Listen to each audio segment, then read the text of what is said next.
Welcome to our presentation on behaviorism theory and its application within cognitive behavior therapy. Behaviorism theory focuses on behavior. To understand behavior, we look at what happens before the behavior itself, and the consequences that follow. In other words, the context in which behavior occurs. For example, when we have a behavior that is followed by a positive outcome, then that behavior is usually reinforced. If we are seeking an opposite outcome to reduce a certain behavior, then the behavior would end in a negative response, otherwise known as a punisher. This sequence can be broken down into two components of conditioning.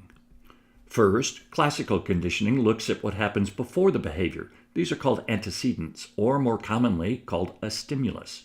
To understand antecedents, one might look at Pavlov's dog, where Pavlov was able to ring a bell prior to feeding his dog, and the stimulus of the bell caused the dog to salivate. In essence, the dog was conditioned to associate food with the sound of a bell, which was the antecedent.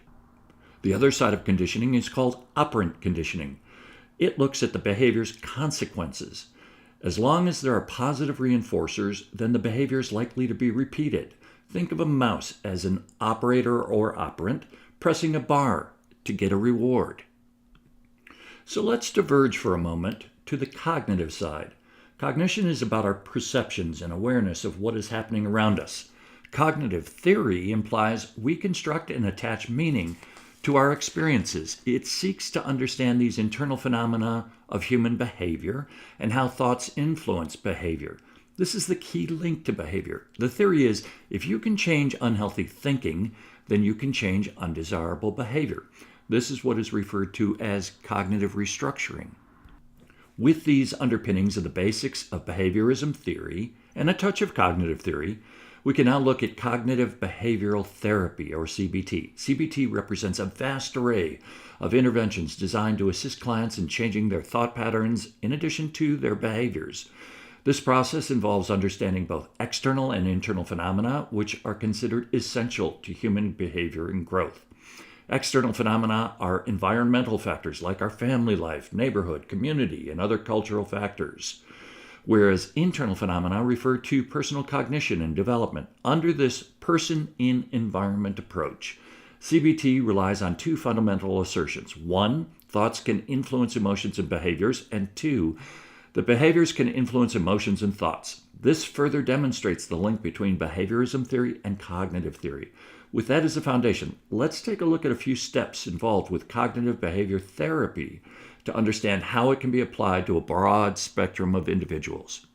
Okay, the first step in treating any client is to build rapport and a positive professional relationship. During this process of CBT, cognitive and behavioral theories are applied by modeling an appropriate, non-judgmental approach, especially when discussing or working on sensitive or potentially triggering topics.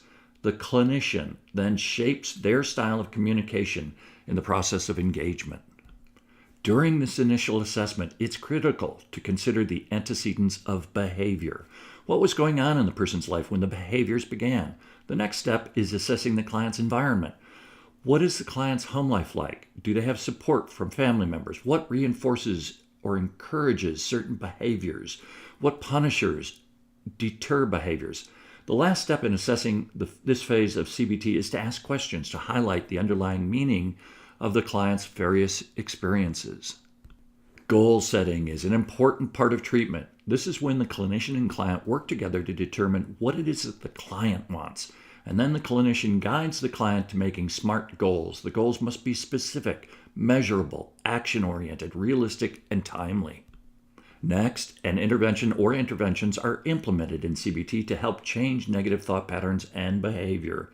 Examples of CBT interventions include behavioral activation, reinforcement scheduling, desensitization, cognitive restructuring, and psychoeducation.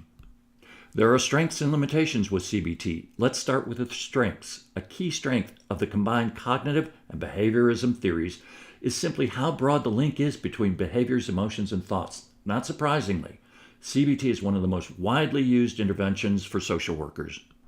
Another strength with CBT is that there is a very clear link between an explained behavior and a specific intervention targeted for that behavior. In other words, the problem often has a very clear solution.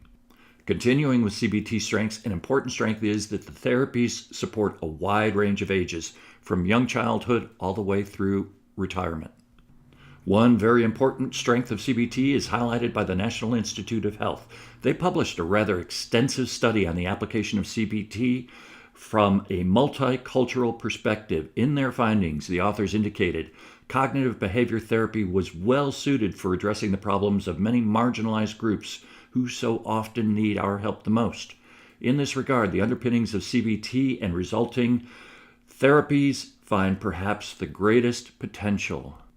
And finally, it's critical to point out that the resultant therapies from the combination of behaviorism and cognitive theories really do support social work values in that they underscore the person in environment perspective. They are self-empowering, they promote client self-awareness, and they apply a strength-based approach in that the client is a co-equal partner in the therapy process.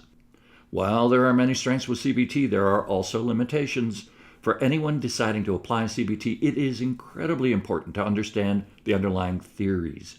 Without understanding behaviorism and cognitive theories, the therapy and its outcomes are subject to potential failure.